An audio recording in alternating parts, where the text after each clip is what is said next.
was. Oh, sorry, was he still... Did he have trouble? Is he going to come back too? Oh, thank God.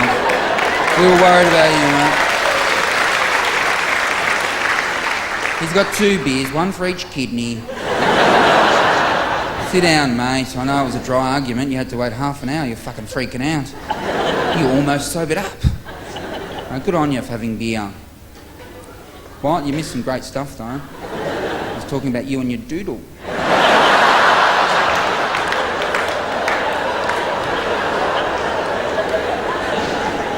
I haven't used the term doodle for a while.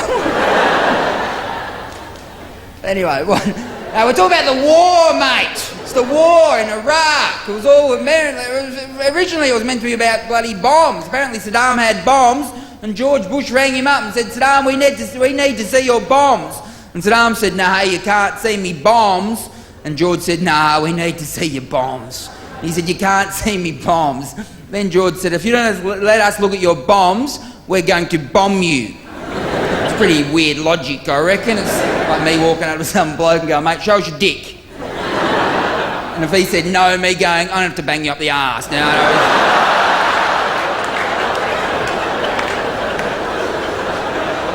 I've possibly got too much time on my hands to think about these theories. But I don't know, it could have been better. But they were meant to find Osama bin Laden. They never found him. He's still putting out videos. Fuck, he's going to beat the Police Academy record, I reckon. It's just not working out. I mean, you know, I think that it's not going to win. They're not going to win the war. It's going to be like Vietnam. And the Americans couldn't beat those people. No way. I reckon I know why. I went to Vietnam last year. They can get 6 people on a fucking motorbike. Seriously, there's so many bad countries and they've tried to invade Iraq. They haven't gone to Africa. Well, that's bloody tough, that joint. I went over there. I wasn't scared. Well, I was a bit. Because I was just a dickhead. I went on a holiday there and me and my girlfriend and I was like, I've never been around so many black people and it was freaking me out. The flight over was freaking me out. We're sitting there going to Johannesburg and everyone's black around us. I'm like, what am I worried about? I don't know. The black male flight attendant come past and said, do you want coffee? I said, yeah. He said, black? I said, white. Oh, fuck, sorry. Black's just as good. We had actually, I was on a camping holiday with my girlfriend and there was like 12 of us on it. The annoying thing about the camping holiday was there were 12 people, none of them, the others were from Australia. It was just me and my girlfriend. And that was annoying because, you know, they couldn't work out how I had got her because she's young and attractive. And it was giving me the shits. And they didn't know that I was well known here.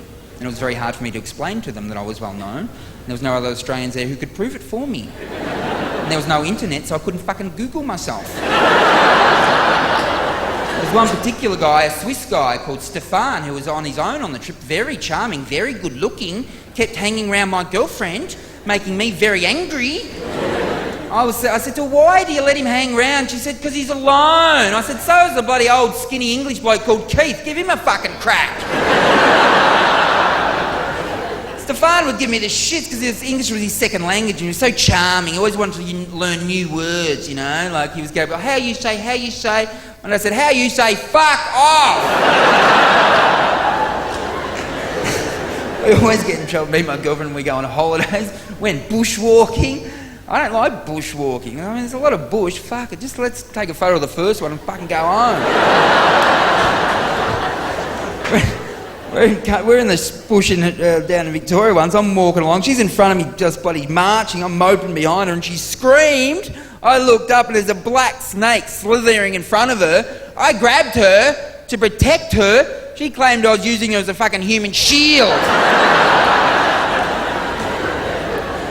Bloody makes me angry, mate. Like the bloody other things.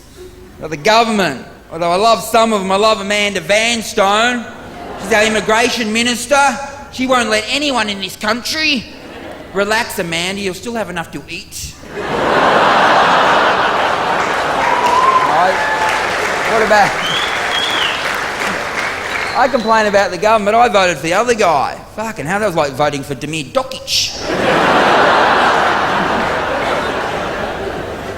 Poor old Mark Latham, I thought he was going to be all right. And then like last summer, he went on holidays after he'd lost the election, and then the tsunami happened. And then we're like, everyone else was saying stuff, but fair enough, about the tsunami, but he wasn't saying nothing. I'm fucking, say something. Send us a text message.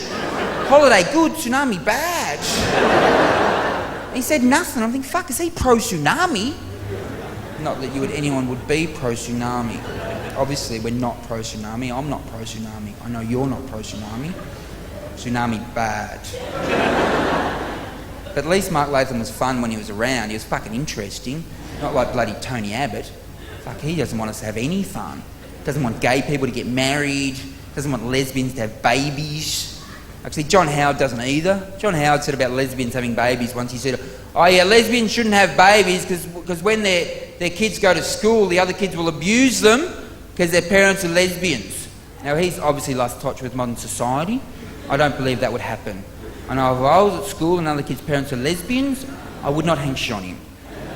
I'd be wrapped. I'd want to go round for a sleepover. Late at night, I'd probably walk into Mrs. and Mrs. Smith's room and I'd go, oh, I've got a sore tummy, can I sleep with you too? That would be against the Christian values. No, but I'm a Christian, I know about that. I'm a Jesus man. He's given me a lot of holidays. Appreciate it. I love Easter. Love what Jesus did for us on Easter. Made sure he did the right thing. Made sure he died on a Friday. Enabled us all to have a long weekend. Not so good for him though. He spent the whole weekend dead. He came back to Earth on Sunday. He's going, oh fuck, I go to work tomorrow. We're having Monday off as well. And chocolate eggs too. Oh yeah, good on you.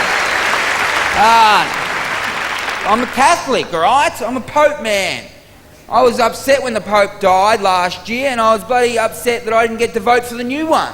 We should all get to vote. There should be an SMS competition. Some sort of Pope idol.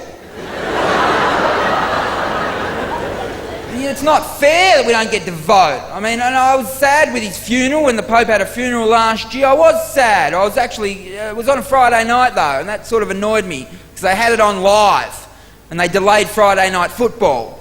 I mean, why do we need to have the Pope's funeral live? We know the result. Seriously. Not happy about that. I do a few jokes like that though, and Christians do get upset with me, they do, and I heard Christians going, oh yeah, doing jokes about Christians, aren't you? Don't do jokes about Muslims, do you? Always about Christians. Why don't you do jokes about Muslims? And I say to those people, no, you're right, I do not do jokes about Muslims and I wouldn't. They're mental and they'll fucking kill me.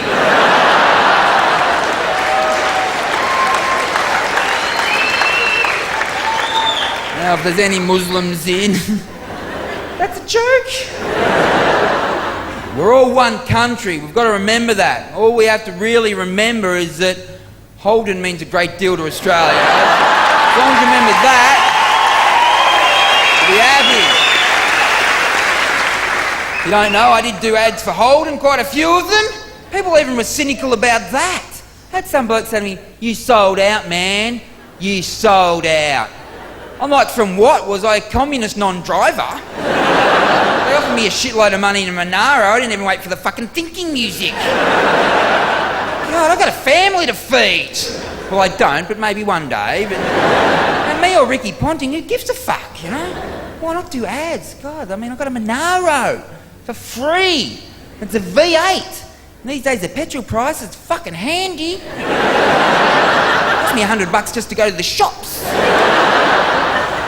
And the V8's great around Melbourne, around the 50k zones. I've got to drive with the handbrake on.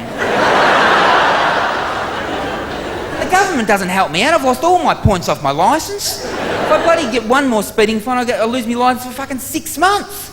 I'm getting passed by grandmothers in Barinas at the moment. Shits me.